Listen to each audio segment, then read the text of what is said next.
భగవత్ప్రసాదితమైన వాక్కును భగవద్భక్తి ఇతివృత్తంగా గేయంగా మలచి సంకీర్తనలు కృతులు ఇత్యాది రూపాలలో ఆ భగవంతుని పాదాలకే సమర్పించి అద్దానిని ప్రసాదంగా భావితరాలకు అందించిన వాగ్గేయకారులందరూ మహానుభావులే, కారణజన్ములే.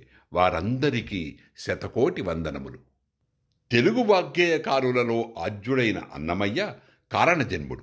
శ్రీ వెంకటేశుని ఖడ్గమైన శ్రీనందకము యొక్క అంశతో అన్నమయ్య జన్మించాడని ప్రతీతి.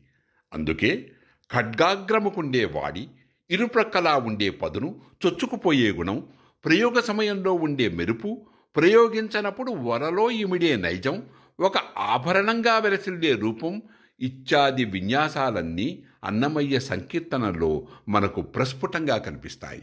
ఇవన్నీ అన్నమయ్య అంతరంగంలో నిబిడీకృతమైన లక్షణాలు, భావనలే.